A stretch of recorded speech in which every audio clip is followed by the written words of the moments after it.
12वें दिन जैसे ही राजा भोज सिंहासन पर बैठने के लिए उद्यत हुए, तभी सिंहासन पर इंदुमती नाम की 12वीं पुतली राजा भोज के सामने प्रकट हो गई और राजा भोज को रोकते हुए बोली, ठहरो राजा भोज, सिंहासन पर बैठने से पहले मेरी भी एक कथा सुन लो। मैं तुम्हें यह बताना आवश्यक समझती हूँ कि अगर तुम मेरी कथा सुने बगैर इस सिंहासन पर बैठोगे तो तुम्हारा और तुम्हारे राज्य का अनिष्ट होगा। इस अनिष्ट के जिम्मेदार तुम स्वयं होंगे, अतः मेरी कथा ध्यान से सुनो। यह कहकर वह राजा भोज को कथा सुनाने लगी। एक बार पुरुषार्थ और भाग्य आपस में इस बात पर झगड़ रहे थे कि उनमें कौन बड़ा है। पुरुषार्थ कहता कि बिना मेहनत के कुछ भी संभव नहीं है, जबकि भाग्य का कहना था कि जिसको जो भी मिलता है भाग्य से ही मिलता है, इसमें परिश्रम की कोई भूमिका नहीं होती। उनके विवाद ने ऐसा उग्र रूप धारण कर लिया कि दोनों को देवराज इंद्र के पास जाना पड़ा। देवराज इंद्र ने भाग्य और पुरुषार्थ की बातें सुनी। झगड़ा बहुत ही पेचीदा था, इसलिए इंद्र भी चकरा गए। पुरुषार्थ को वे नहीं मानते जिन्हें भाग्य से ही सब कुछ प्राप्त हो जाता है। दूसरी तरफ अगर भाग्य को बड़ा बताते हैं तो पुरुषार्थ उनका उदाहरण प्रस्तुत करता जिन्होंने मेहनत से सब कुछ अर्जित किया था। इंद्र असमंजस में पड़ गए और किसी निष्कर्ष पर नहीं पहुंचे। काफी सोच विचार करने के बाद उन्हें विक्रमादित्य की याद आई। उन्होंने निष्कर्ष निकाला कि अपना निर्णय लेने के बजाय वे उन्हें राजा विक्रमादित्य के पास भेज दें। वे अवश्य कोई हल निकाल सकते हैं। यह विचार कर इंद्र ने दोनों को विक्रमादित्य के पास जाने को कहा। इंद्र की बात मानकर दोनों ब्राह्मण का भेष बनाकर विक्रमादित्य के राजदरबार चल पड़े। विक्रमादित्य के पास पहुंचकर उन्होंने अपना प्रश्न रखा। बोले, राजन, आप पृथ्वी पर सबसे बकल ज्ञानी हैं। कृपया आप बताएं, भाग्य बड़ा है या पुरुषार्थ? यह सुनकर राजा विक्रमादित्य सोच में पड़ गए। कुछ देर सोच विचार करने के बाद उन्होंने कहा, इस समय तुम दोनों यहाँ से जाओ। ठीक 6 माह के बाद फिर आना, तब मैं बताऊंगा। विक्रमादित्य की बात सुनकर दोनों ब्राह्मण उन्हें प्रणाम करके वहां से लौट आए। उनके जाने के बाद विक्रमादित्य ने काफी सोच विचार किया, लेकिन वे किसी नतीजे पर नहीं पहुंच सके। विक्रमादित्य को यह प्रश्न हल करना था, क्योंकि वे दोनों ब्राह्मणों को उत्तर देने का वचन दे चुके थे। तब उन्होंने मन ही मन विचार किया कि इस समस्या का समाधान देश के नागरिकों के बीच घूम घूम कर निकालना चाहिए। वे अपना राजकाज मंत्रियों को सौंपकर सामान्य नागरिक के वेश में लोगों के बीच घूमने लगे।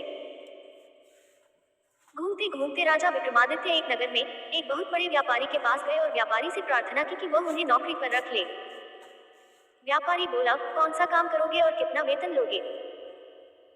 विक्रमादित्य बोले, मैं 1 लाख रुपए मासिक लूंगा और जो काम कोई नहीं कर सकेगा मैं उसे करूंगा। यह सुनकर व्यापारी ने विक्रमादित्य को अपना नौकर रख लिया। विक्रमादित्य को जब पहले मास का वेतन मिला तो उन्होंने कुछ धन खाने पीने के लिए रखकर बाकी सब दान पुण्य में खर्च कर दिया।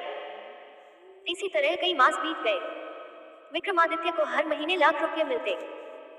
वे अपने निर्वाह के लिए रखकर शेष सब रुपये दान पुण्य में खर्च कर दिया करते थे। काम उन्हें कुछ भी नहीं करना पड़ता था। वे बड़े प्रसन्न थे। उन्होंने सोचा, भाग्य का कैसा चमत्कार है। काम कुछ नहीं, पर वेतन में मिलते हैं लाख रुपए। कुछ दिनों बाद व्यापारी समुद्री जहाज पर अपना माल लाद कर दूसरे देश में व्यापार के लिए जाने की तैयारी कर बैठा। अपने अन्य सेवकों के साथ उसने विक्रमादित्य को भी अपने साथ रख लिया। कुछ समय तक विदेशों में व्यापार करने के बाद जब वे जहाज पर सामान लाद कर अपने देश लौट रहे थे, सहसा उनका जहाज बीच समुद्र में फंस गया। व्यापारी ने बड़ी मन्नतें मांगी, भगवान से बहुत प्रार्थनाएं की, लेकिन जहाज टस से मज नहीं हुआ। तब व्यापारी ने विक्रमादित्य से कहा, तुमने कहा था जो काम कोई नहीं कर सकता उसे तुम करोगे। मेरा जहाज समुद्र में फंस गया है, तुम किसी तरह जहाज को बाहर निकालो। विक्रमादित्य ने शीघ्र ही जहाज की रस्सी पकड़ी और हाथ में तलवार लेकर समुद्र में उतर पड़े। समुद्र के नीचे उन्होंने देखा कि जहाज समुद्री झाड़ियों में फंसा हुआ था। उन्होंने तलवार से समुद्री झाड़ियां काट डाली।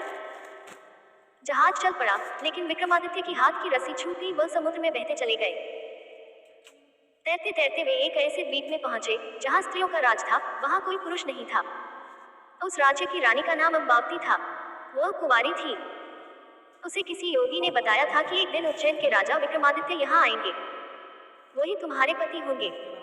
अम्बावती बड़ी उत्सुकता से विक्रमादित्य का रास्ता देख रही थी। विक्रमादित्य जब तैरकर अम्बावती के नगर में पहुंचे तो उनकी सेविकाओं ने एक तेजस्वी पुरुष के आने की सूचना उसे दी। अम्बावती बड़े आदर से विक्रमादित्य को अपने महल ले आई। वो उन्हें देखते ही पहचान गई, क्योंकि योगी के कहा अनुसार विक्रमादित्य को छोड़कर उसके नगर में कोई दूसरा पुरुष नहीं आ सकता था। अम्बावती ने विक्रमादित्य के साथ विवाह कर लिया। अम्बावती तंत्र मंत्र जानती थी। उसने तंत्र मंत्र से विक्रमादित्य को अपने वश में कर लिया। वे अपने राज्य और प्रजा को बिल्कुल भूल गए। यह भी भूल गए कि वे किस उद्देश्य से निकले हैं। अम्बावती की दासी सुधर्मा विक्रमादित्य के लिए रोज पान के बीड़े लगाया करती थी। विक्रमादित्य जब खाना खाकर आराम करने लगते तो वह उनके पास पान के बीड़े लेकर आ जाती थी। वह जब भी उसके पास पान के बीड़े लेकर जाती थी, उसकी आंखों में आंसू होते थे। एक दिन विक्रमादित्य ने उनसे पूछ ही लिया, सुधर्मा, जब भी तू मेरे पास पान के बीड़े लेकर आती है, तेरी आंखों में आंसू रहते हैं। बताओ, तुम्हारे आंखों में आंसू क्यों रहते हैं? सुधर्मा बोली, महाराज, ये मेरे आंसू आपके लिए हैं।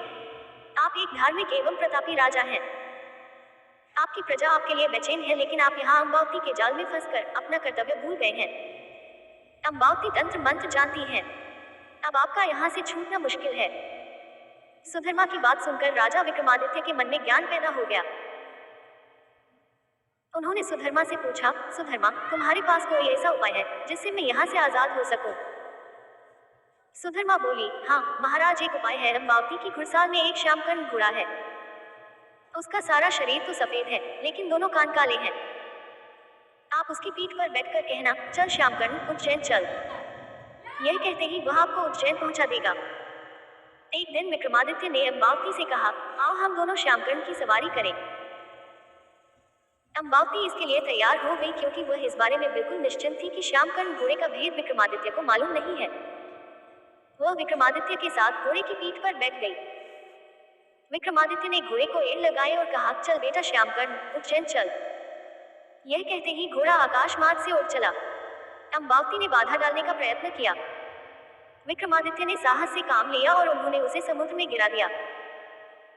श्यामकर्ण विक्रमादित्य को लेकर उज्जैन पहुंचा।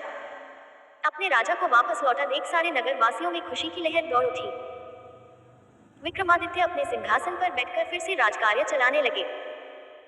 जब 6 महीने की अवधि पूरी हुई तो दोनों ब्राह्मण पुरुषार्थ और भाग्य अपने फैसले के लिए उनके दरबार में आए।